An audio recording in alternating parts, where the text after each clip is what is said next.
જય માતાજી મિત્રો, હું ચેતન સૌજાણી, પ્રમુખ પોરબંદર શહેર આમ આદમી પાર્ટી. પોરબંદર મહાનગરપાલિકાના મ્યુનિસિપલ કમિશનર દ્વારા આજે પ્રથમ વખત સત્તાવાર રીતે હાઉસ ટેક્સ અને બીજા ટેક્સમાં ઘટાડાની જાહેરાત કરવામાં આવી. 45% જેટલો ઘટાડો કહેવામાં આવે છે કે ઘટાડો કર્યો છે. આ જે કંઈ પણ ક્રેડિટની વાત લેવાની આવે તો આ ક્રેડિટ સંપૂર્ણપણે હું આ લડતનો પ્રારંભ કરનાર અમિતભાઈ ખોડા તેમજ જીતુભાઈને આપીશ. અને મારી વ્યક્તિગત રીતે જો હું વાત કરું તો હું હજી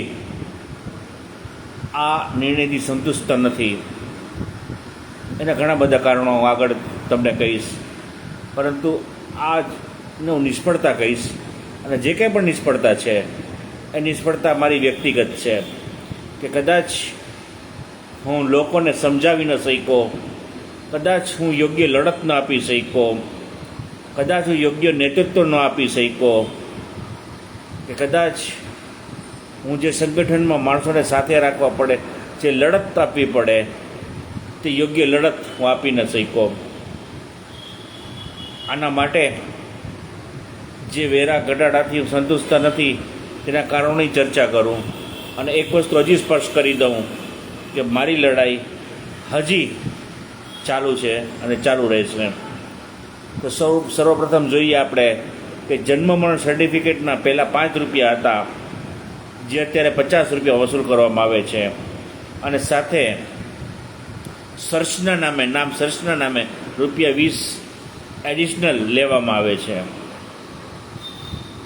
મિત્રો, એક કોપી પ્રથમ કોપીના કદાચ તમે 20, 25, 30 રૂપિયા લઈ શકો, પરંતુ પછી તમે બીજી પ્રિન્ટ, ત્રીજી પ્રિન્ટ કાઢો તો તેમાં માત્ર પ્રિન્ટના 2 કે 4 રૂપિયા જ લેવાના હોય.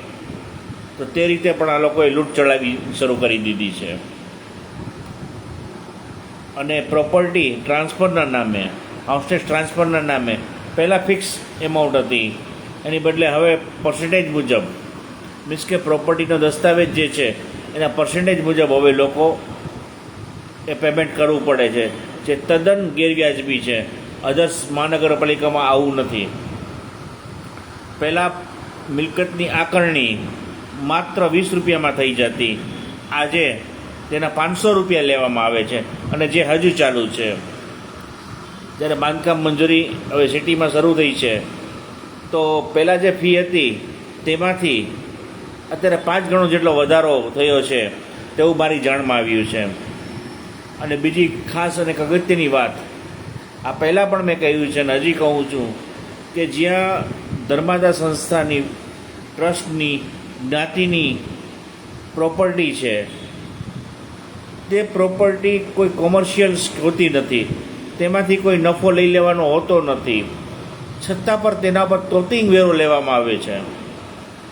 તો આપને સ્પેશિયલ એક કેટેગરી બહાર પાડવામાં આવે, અલગ કરવામાં આવે, અને માત્ર ટોકન એક ચાર્જ એમની પાસેથી લેવામાં આવે. હાઉસ ટેક્સના નામે માત્ર એક ટોકન ચાર્જ, એ 25 રૂપિયા, 50 રૂપિયા કે 100 રૂપિયા હોઈ શકે.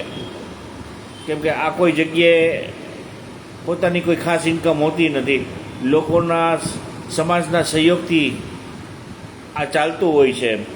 તો ત્યાં આપણે એવું અપીલ કરીએ છીએ કે માત્ર ટોકન 25, 50, 100, 200 રૂપિયા ટેક્સ વસૂલ કરવામાં આવે. હું આમ આદમી પાર્ટી વતી પોરબંદરની સમસ્ત જનતાને ખાતરી આપું છું કે આગામી ચૂંટણીમાં અમે નગરપાલિકામાં આવશું તો જે ટેક્સ જૂનો લેવામાં આવતો હતો તે જ ટેક્સ ફરીથી લેવામાં આવશે.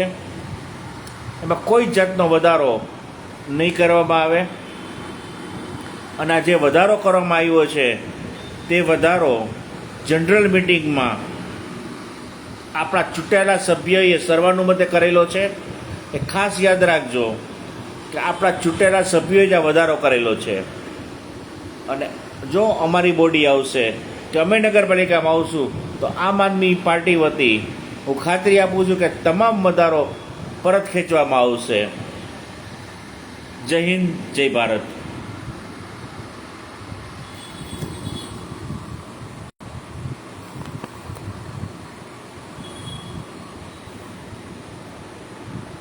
અને વેદિક કોણ લે છે ખબર છે તમને?